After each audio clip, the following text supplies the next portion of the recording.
Okay. All right. 1, 2, 3.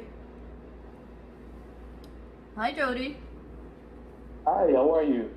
How's How- everything? How's everything going? So, welcome to another episode of The Treester, right? Easter, yes. Excited about this episode today.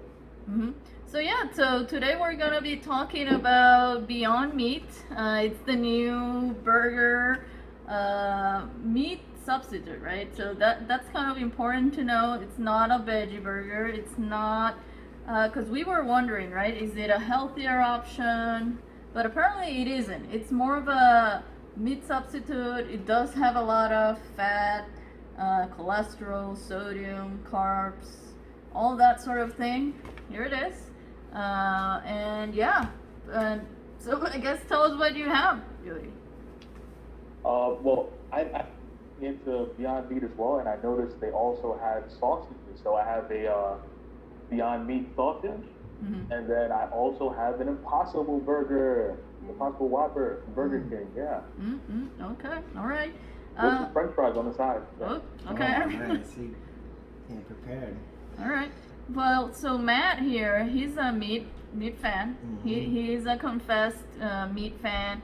I think his brother tried the vegetarian diet for like 14 years, but it affected his health quite a bit, right? So he's skeptical about this whole vegetarian, vegan lifestyle. And while he was cooking the Beyond Meat burger, he was smelling it, and he was like, "This smells like." Well, I just my first impression when I opened the package was the smell of it. I really hit me. I don't know if you guys caught that, but it's like definitely it's like a planty smell, but there's something else there that I just couldn't put my finger on that. I don't know. Didn't really agree with me right off the bat. So.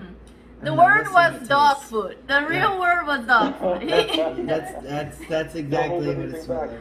Yep, that's the word he actually used. Like when you open a can of wet dog food and you take a whiff of that, that's the smell I got. Yep. And I guess and when he finished doing it, he was like, "If something happens to me after I eat this," yep. You wrote a will? I've prepared a will and everything, so Yep.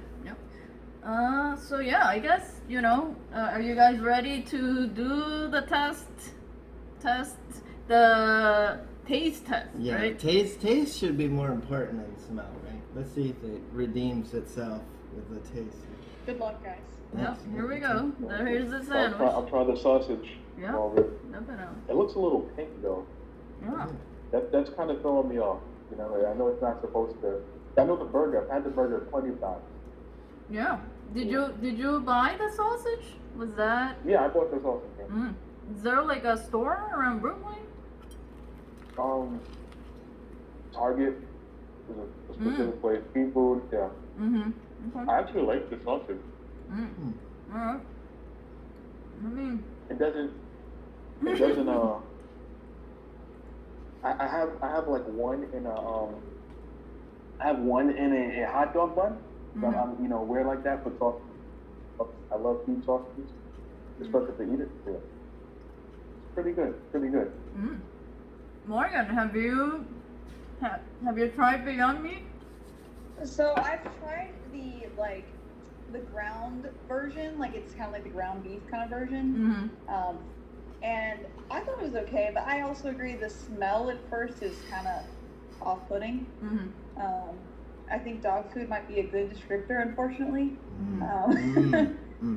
Or dirt kind of works too.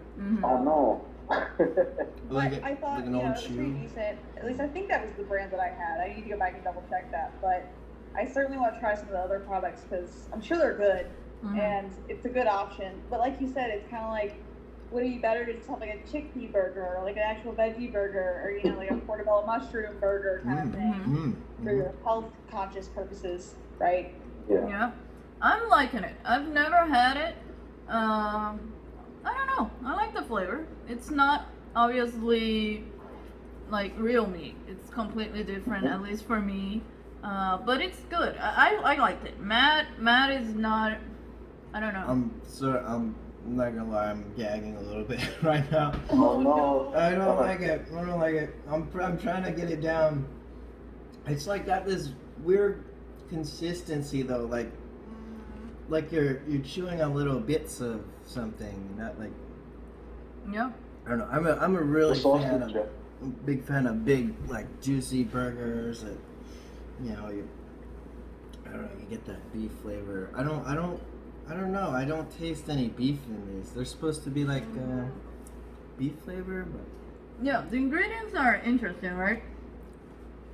Because we were watching a video about the health benefits of it. Let's just read. I'm gonna read off the Beyond Burger ingredient list. So, water and pea protein, expeller pressed canola oil, refined coconut oil, rice protein, natural flavors, cocoa butter, mung bean protein, methyl cellulose, potato starch, apple extract, pomegranate extract, salt, potassium chloride, vinegar, lemon juice extract, sunflower lecithin, and beet juice extract for color. It seems like pretty good, like healthy ingredients. I was reading that, or just watched a show that said that pea protein is like a really good source of protein, high in omega-3 and omega-6s, so that's good. Oh yeah. Especially if you work out and you want to transition over. I know weight. My gym days before COVID. Right. Yeah, whey. I used to use whey protein. And I transferred over to soy, and I transferred over to pea protein. Good stuff. Which brand do you use, Jody? I've been using the Vega one for forever, and I do think it's an acquired taste, but I don't know. Which one do you use? I use Vega, but the brand I haven't used in a while. It came in a yellow and blue bottle, well, orange and blue bottle. Once you get it from Amazon, I get the exact name. I'll definitely put that. Yeah, definitely. Because I feel like the Vega one definitely has an acquired taste. Like you have to get used to it because it's not that great, but like it's good for you. You can feel that it's good for you, but it doesn't taste that great. Yeah, that's what you feel it. You physically feel like different. I gotta say that. Yeah. And I will say, like, whey does not settle in my stomach well, so I think, and that's kind of why I switched over. So it's definitely better than whey, like standard whey for me. Yeah. So one thing I found interesting while kind of doing a little bit of research was that one of the ingredients is expeller pressed canola oil, and I think they have so what was the benefit of it, Matt? Do you yep, Matt is acquiring. Okay. You guys will get to see it on the video what just happened there. So yeah, Matt, do you remember what was the benefit of just not being canola oil but expeller pressed canola oil? Right? Well, I think the regular canola oil is like extracted with a chemical called hexane. It's not really great for your body, but this is like expeller press, so they like physically, I guess, press it out. I have to do a little more research on that. But it's supposed to be better for you because it doesn't have the extra chemicals used to extract that oil. Yep. And the other interesting thing that I think at least Matt was talking about the other day was the GMO, non-GMO thing, right? So basically, a lot of like healthy products, they say non-GMO, and this burger also says non-GMO. So, and Matt, do you want to talk about why non-GMOs? What's really the significance of it, right? Like not just that they're non-GMO, but the whole. Well, what do you want me to explain? Yeah, that it's about the fertilizers, right? It's not about. Well, right. There's a lot of misconceptions out there about genetically modified food that people just if they see like a label non-GMO, you know, they automatically assume that it's you know, healthy and so Right. forth. Not necessarily the case. The main reason that these big agricultural companies produce genetically modified organisms is to reduce cost of production, right? So they Right. have a lot of chemical fertilizers and you know, chemical pesticides, chemical herbicides, and like they need the plant that they're growing to be able to withstand these harmful chemicals and basically not die, so that the weeds and the bugs and things like that will all die, but the plant will remain. The only way to enable a plant to survive in those conditions is to modify the genes of the organism, and that's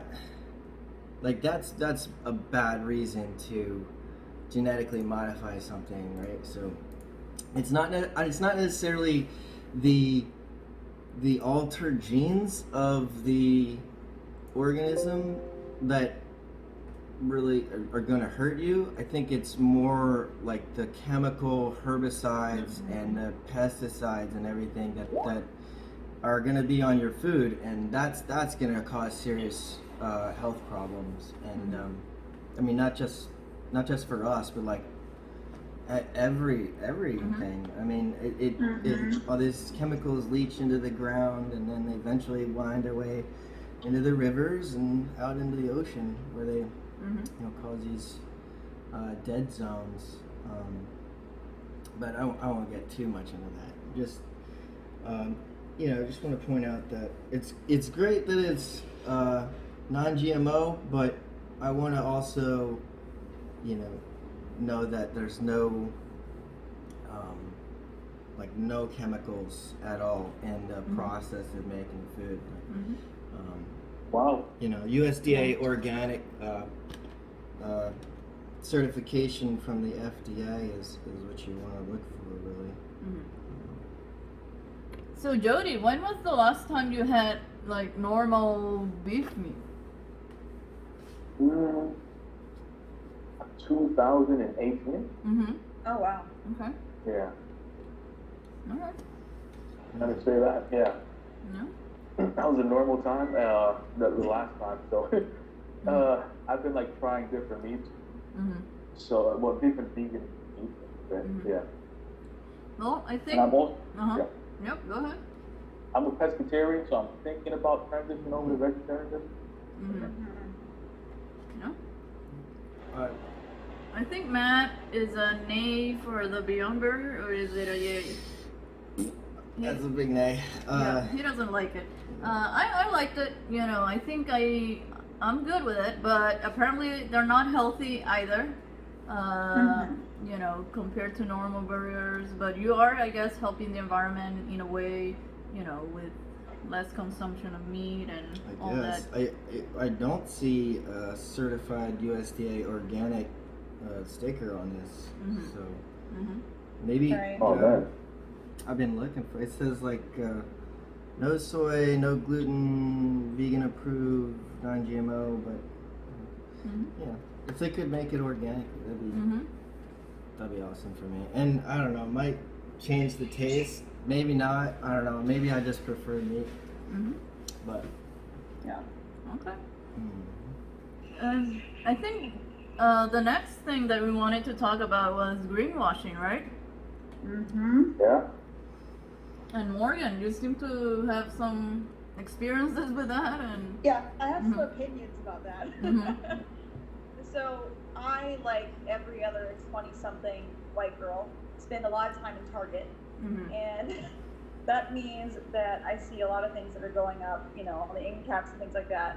And one of the things I've noticed recently is this sort of surge in quote-unquote natural hand sanitizers, right? Because of course with COVID and everything, they want to like promote, you know, sanitizing your hands. But the sort of problem I have with that is you're promoting all this, you're putting them everywhere in the store, but that's not going to help. And we know that, right? it's not going to protect you from the coronavirus because unfortunately it doesn't contain any alcohol. I looked at some of the ingredient lists, and so you're just not helping yourself. An essential oil is not going to cure you from COVID or prevent you from getting it. Like, that's bizarro to me. And I don't know if you guys have seen similar things to that. I've seen also kind of like multi-level marketing people talking about essential oils in general, right? You take this essential oil, you know, about the pandemic, right? You know, take this essential oil, you won't get COVID, and like that's just, it's so dangerous, right? Yeah, that's very awful. False advertising. Yeah, that could really hurt people. You know, if they think this product is gonna protect them, and then like, you know, they don't wear the proper protection, like, you know, nylon gloves or use real alcohol-based hand sanitizers. Right, and I think the thing is too, you know, like what sucks about that is there's obviously a crossover between like people who like green or quote unquote green things and like people who, you know, want more natural solutions in general, and unfortunately that kind of has a crossover with people who are kind of anti-mask. So you have this worry of like, are those people going to get sick because they don't know what they're doing, number one, but also on the flip side of that, like, just think about being a mom trying to protect your kids and you don't want to give them all this nonsense, but you buy this greenwash product that's supposed to protect you, and it doesn't. You know, that's so dangerous. It's like you said, it's very scary to me. I mean, greenwashing has been annoying to me in my life, but I've never seen it be quite so dangerous. And the other I thing, completely agree. the other day, talking about, you know, odd products, because I know the mask, there have been some issues about the waste that they create, right? People throwing them away and whatnot. But going off of that, you know, the other thing that was interesting to me was that Matt was saying how the mask, what makes them work, doesn't make them work, like the fabric, the clothes, the weaving. How's that about? Oh, well, I guess there's a lot of people think that wearing the mask is going to prevent you from getting COVID. Right. And that really depends on what kind of mask you're wearing. Like if you have like a supplied air respirator and it's got a complete seal around, you know, your entire head, and it's that's gonna probably help you, but I don't see a whole lot of people carrying around oxygen tanks and things like that. You could use like a, you know, the N95 mask with you know, changeable filter, and that would help. But I see a lot of people wearing these little disposable you know, face masks, and that's not going to help you from or keep you from getting COVID. But the reason everybody should wear it is it's going to help keep you, the mask wearer, from spreading the disease to other people. Like there's an analogy that somebody told me once. Like if you're standing next to somebody, right, and you know, you're not, let's say you're not wearing pants, and then you pee on the other person, and they're wearing pants, like they're still gonna get wet, you know. But if they're wearing pants and you're wearing pants, and then you try to pee on them, it's gonna be contained within your pants. It's not gonna like jump through your pants onto the next person. So that's right. Yep, that was the analogy. That was the analogy. It's a good analogy. I like it. I like it a lot. It's pretty simple, but it's pretty accurate. Yeah, and the other thing that struck me was wear your mask. Yeah, wear your mask, definitely, and that it's not only like the fabric, right? Because Matt was saying that the ones that are made of fabric are not really good because the weaving is not tight, right? Right. It's a candle test, I believe, right? If you're able to blow out a candle through your mask, see how secure it is. That's a pretty good test. Yeah, definitely. If air can travel through there, then yeah, that easily. You can blow out a candle. It's probably not the best mask to wear. Yeah. Well, I will say one thing I've found interesting. I'm not gonna name names here of anything, but at my job currently, we're all wearing masks, right? Excellent. And the majority of the masks that have been given out by the institution, you can actually just blow right through them. Like, you're sitting by a window, it's still gonna fog up the window, right? And it's very concerning to me. I mean, I bring my own more medical grade mask because I'm just paranoid like that, but it's very interesting to see how much we think masks that aren't going to do anything will do anything, right? So if someone gets it there, everyone's gonna have it. You know, it's not my favorite thing in the world, but yeah. You work in an office there, Morgan? So I work in the school. I'm a teacher. Okay. Yes. So that means that there's obviously a lot of coming and going and things like that. So it's a little bit more concerning in terms of, like, you know, my classroom's really small, and you know, social distancing really isn't possible there. I mean, I can get the best I got in my classroom. I've been moving my teacher desk completely out was maybe 3 feet between desks, maybe, and you know, that's still close enough that you can touch the other person, right? And they're teenagers and they're gonna mess with each other. So it's been interesting. It's definitely been interesting. Yeah. Definitely in a very high risk area there. You know, I hope you stay safe and take, you know, every precaution. Protect the children.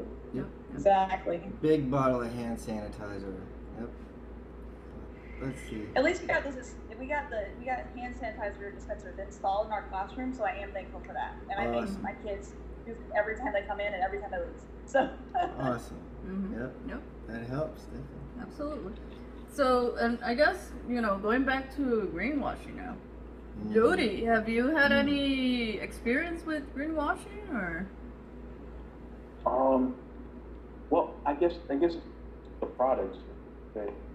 So, for example, like the Beyond Meat, certain cases like that, I would see something say, like, you know, certified vegan or certified this, certified that, and then when you actually look at it, as Matt was saying earlier, it's like there's actually nothing here that's like helping the environment.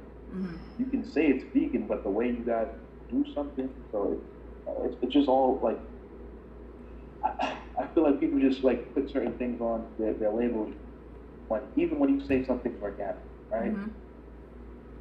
I figured out there's someone told me when you look on the actual there's the number, the little barcode on the fruit or vegetables you buy, then it's like based on like the first couple numbers, I believe, you can find out exactly if it's like organic or not. Oh, really? That's something to look into. Interesting. Okay. Because you know, companies go with the wording, so they can kind of like, you can kind of have organic on it and not be quite organic, if that makes sense. Yeah. Yeah, I think this Beyond Burger is definitely a little bit of greenwashing. That term is kind of new to me. I just kind of found that out today. But yeah, you know, if that means that they're kind of just labeling something to make it seem like it's healthy for the environment, but it's really not, then yeah, this is one of those things. I would, if I had a choice to eat this burger or like a burger made from a 100% grass-fed, free-range cow from a like a local farm, I'm gonna take the latter every time. I mean, well, Matt is a meat lover. Matt is the meat guy. Yeah, I do love meat. I love the taste. I love the texture, but also the grass-fed beef is actually arguably better for the environment, than this kind of burger, because they're grass-fed, so they're going to be roaming around the grass. Their hoof prints are going to make little wells for the rain to absorb into the soil, the grass is going to take up all of the methane and the gases that they burp and fart and stuff, so it sequesters that and that carbon emission, and it's actually or that methane emission. It's actually probably way better for the environment. I just wish we had more cattle farms that did things the right way instead of trying to mislabel things to make people think that they're doing it the right way. And the other thing was that Matt is saying that he wants now to obviously eat a grass-fed burger, right?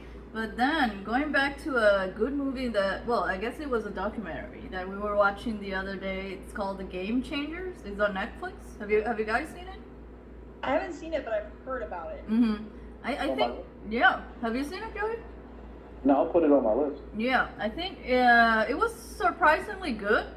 I think they try to take a little bit more of a scientific approach to it. And basically, it goes on about talking about the benefits of being vegan, right? Vegan and vegetarian, or is it more vegan and not vegetarian? I think it's vegetarian. Yeah, as long as they're not eating meat. The patients in the study were having increased performance and increased energy levels and levels of virility and fertility, and those are all great things. But I think it kind of put a dark shadow on the meat. So I think it's okay. It's okay for people to eat meat that's grown well and it's well taken care of, and it should be maybe taken once in a while as what it is. Like it's a treat. It's right. You look back through the history of evolution of humans, and we've been eating meat for quite some time, but it wasn't like a primary. It's a different kind of meat. It wasn't a primary component of the diet. It's mostly like fruits and vegetables. No, hold on. Matt and I were kind of arguing about that because on that documentary, they were saying that actually humans did not have a meat-based diet. It's more of a recent thing. Like apparently.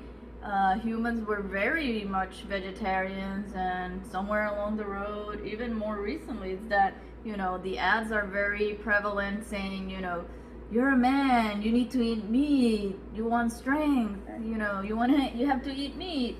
But basically, on that documentary / movie, they show that apparently, right, they gave 3 athletes a vegetarian diet for one day. They show them their blood samples, right? So seeing how clear their blood was, and the next day they were given a vegetarian diet, and the result was basically that the blood was a lot clearer when they had a vegetarian-based diet. And with the blood being clearer, that means that you have higher performance levels, right? Because your blood is flowing quicker, you can run, you can jump, and that sort of thing. So. And I could. Sorry, what were you saying? I was just gonna say one of the things that's interesting about that. Well, 2 things, I guess. On one hand, both of you guys are kind of right, because the history is really and truly, because both sides are gonna put it into whatever float or whatever is deer. We're going to have meat now because we have it, but we can't have that all the time because you can't guarantee you're going to have a successful hunt that day, right? Exactly. Which is also where you get that whole feast and fasting thing that, intermittent. It really sort of depends, I guess. Nope, definitely. Yeah, I mean, I think the key point is, thousands and thousands of years ago, or tens or even hundreds of thousands of years ago, we weren't farming. So exactly. At least not in the way we are today. We weren't farm raising our antelope so we'd have antelope to eat all the time. It was like a once in a while thing, and that's just how our it's I was lifting weights and stuff, and I can tell you there's a difference in my body from and I used to run track as well, and I can tell you there's a real difference if I depend on what you put in. So I'm kind of on both sides to a certain I extent. think Jody was telling us how the vegan diet or vegetarian pescatarian diet has helped him lifting weights. Yeah, maybe Matt and Jody can meet up sometime because Matt is into lifting weights. So we'll see how that goes. But yeah, and I felt that too. I kind of started the vegetarian diet a couple of days ago, and I felt kind of more energized. Like I was waking up earlier without problems, and then I kind of reintroduced chicken to see what would happen. But apparently I felt a little more tired. It might have been that, it might not have been, but we'll see. We're gonna get back on that vegetarian diet. I definitely I tried it too for like a few days. That's all I was able to get to, but I was feeling very energized, like you said, Jody. Like I had more, I could push myself a bit more, a little bit, more endurance maybe, and I really could tell a difference. But yeah, like it's hard though to understand that fully. Unless you it's science, really. Yeah, you gotta have everything else the same. Everything else in your diet needs to be like regimented, and I guess before you start to change over to vegetarian, so you can tell like this one thing, this lack of meat, is what caused this feeling. Can I ask you guys a quick question on that, especially Jody and Matt, since you guys kind of do weightlifting and stuff. What do you, I don't know if you track macros and things like that, but like what do your macros look like? Like are you doing, like obviously Matt, you eat meat, so it might be different, but like Jody especially, are you on more like a higher fat vegetarian diet? Do you focus on the low fat, high carb aspect? Like what are you guys doing in terms of macro composition, just out of curiosity? Because I've been looking into that and I don't really know which way to go. So. Jody, I'll let you go answer that first, because mine's not a very good answer. I'll let you have it. Oh, we lost Jody in terms of sound. We'll add him back. So I guess Matt will have to answer. I'm gonna answer very simply. I don't keep track. I eat whatever I want when I want. But I tend to have like a pretty healthy palate. Like I enjoy the taste of like raw, fresh vegetables, and the greens and the fruits and things like that. So yeah, I don't know. It's just never been really a thing that I watch. Fair enough. Yeah. Fair enough. Yep. Just I would make sure I would eat enough. I think not having enough food is gonna be more detrimental than like not having the right food. If you're burning a lot of calories and stuff, and you're tearing your muscles up, you're gonna want to be able to rebuild those. So. And Jody is back with us.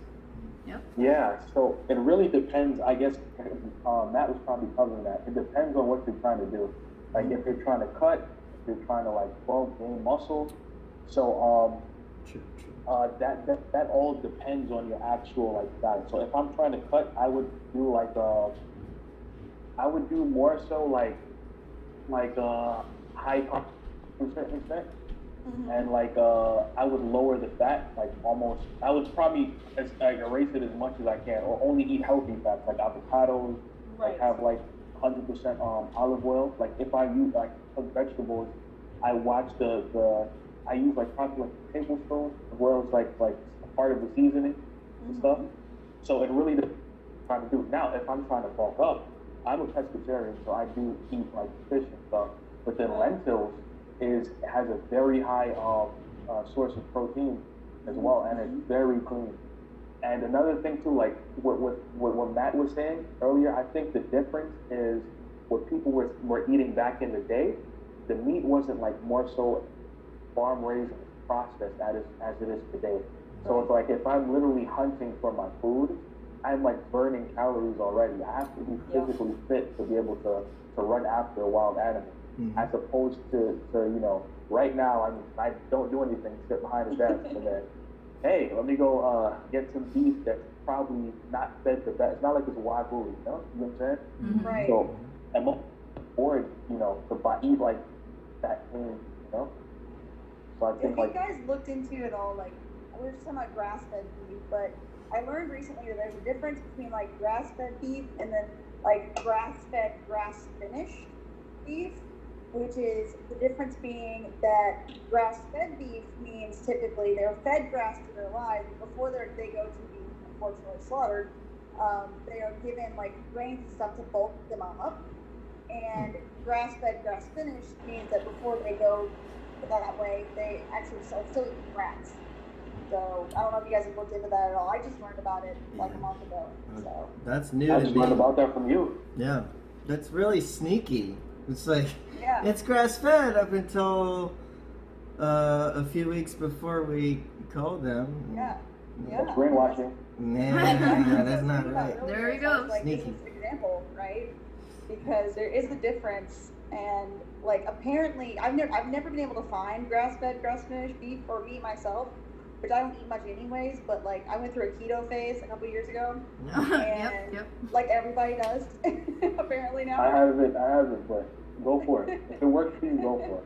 We just I'm not on it anymore, but I did it a couple years ago, and so one of the big things that I looked for was like grass-fed beef and grass-fed food as far as like meat goes, but I could not find grass-finished anywhere recently. I was just looking for the sake of looking, but it doesn't seem to be a thing you can find outside of a farmer's market.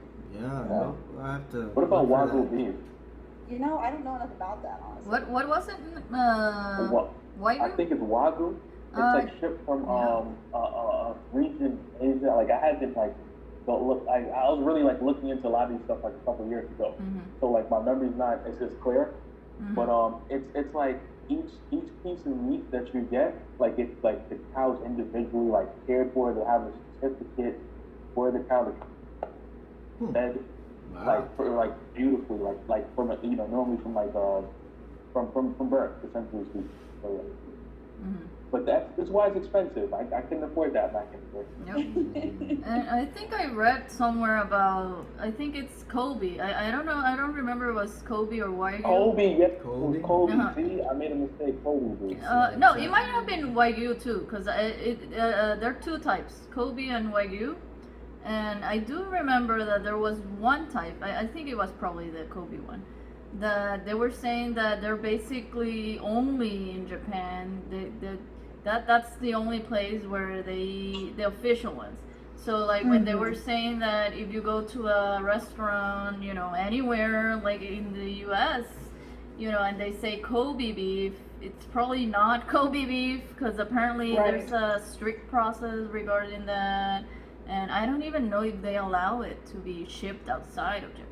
So yeah, so kind of another interesting fact, I guess. Yeah. And have you guys heard of Thrive Market? Yes, I have, and I ordered from there like once. I got some coconut oil from there, but I probably should do it more. I know they have some really good products, and they've done their research to prove that it's not greenwashing, which is really cool. They're really ethical companies. So yeah. We just recently heard about it, so we'll probably do some exploring, see what that's all about. We just did a beef search.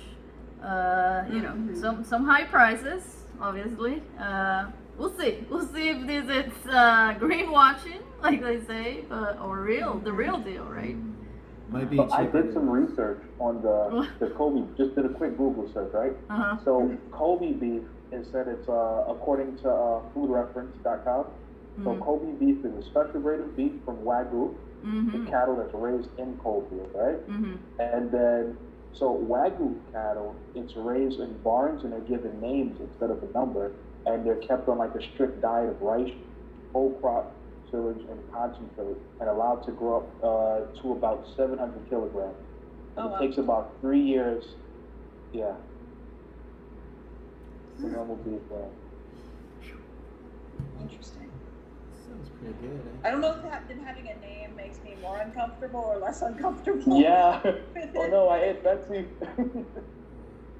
Yeah, I can imagine that. So they feed them rice, and what else was it? Rice and. It was rice straws. They said whole crop tillage and concentrate. Huh. Interesting. That sounds like not too bad. I mean, rice is a grain, but if they give them a stalk too, it probably helps. I don't know about cow diet. I I do know that apparently oat and wheat, which is what the processed beef is fed, is really not good. Grass is better. Corn, yep, corn. That's another bad thing. Corn. The way corn is grown in the United States is like just really terrible. I mean, unless it's organic, right? Mm-hmm. But yeah, that's one of the worst. Mm-hmm. Yeah. Okay. Yeah. I guess we've had a good episode. We'll catch you guys next Sunday at 3 p.m. Yep. Go ahead. I'm sorry. I'm really excited about the whole. Toby, so I have like one last. Okay. Fact. All right. It goes with greenwashing, right? Okay. So I go to a lot of fish markets and I see I love salmon, and I see this is a wild salmon. So there's wild salmon, there's farm raised salmon. Farm raised salmon normally has like higher levels of mercury, and it's not fed as healthy. The way it's raised, So yeah, and I guess do you guys know how does that mercury in fish process work? I really don't. Matt, do you wanna take that over? Because that Matt the other day wanted to illuminate us about how that works. So give him the mic. Well, thanks. So it's called bioaccumulation, and it describes the process by which really small fish uptake the mercury from the plankton and things that will absorb it, and then another fish will eat a lot of those smaller fish, sort of like multiplying the accumulation of mercury within that larger fish, and then when a larger, still larger fish eats that fish, and many of those fish, it'll again like continue that process until you get to big fish out in the ocean, like these big tuna. That's probably got a lot of mercury in it. I would definitely stick with salmon or something like even like chunk light tuna. Like the tuna that are like a bit of a smaller fish. It'd probably be a little bit healthier. Oh yeah. Just eat. The smaller the fish, the better for you. The less mercury. So. Yep. Interesting. Yep. And I was asking Matt, where does that mercury come from, right? And pollution. Yep. Pollution. Of course. Yep. Factories. That's the real issue, right? Like if we could just control all this pollution at the source, it'd be great for the entire food industry. That's the real enemy. So. All right. And I know when you're buying salmon, the darker, the more red the skin is, like the higher chances is of being wild caught. It's not going to be like pink or / orange. That makes sense. Yeah. Yeah, I agree that wild caught anything's probably better for you. Yeah, probably so. Yeah. Commercial farming needs a revamp. They get their stuff together. Yep. Matt, would you hunt? I was gonna ask that question. I try to hunt. I have a hunting license. I got a crossbow, and I just go out there and kind of just enjoy nature. Really, I'm not like a catcher. I'm a hunter. I'm not really like a successful hunter yet. So. Do you have a hunting license? Yeah. Oh, so he does have a hunting license. I'd like to get one eventually.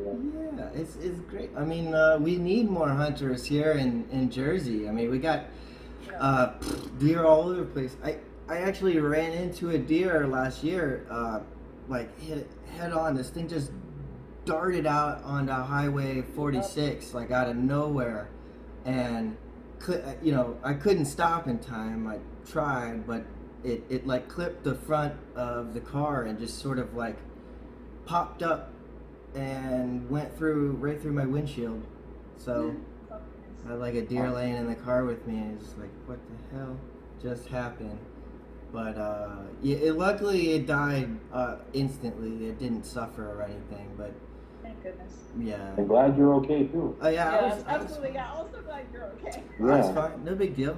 I repaired the car. Replaced the windshield. Got to do some body work, but it's like if we could help control that population and also get some great organic, By the way, wild meat, like that'd be great for everybody. Deer meat is awesome.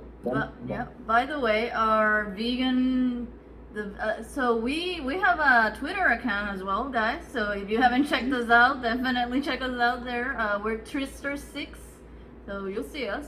And while Matt was talking, our very passionate vegan audience members were probably screaming, oh no. So I know these meat eaters. Oh, well, we keep a balanced view, right? So yeah.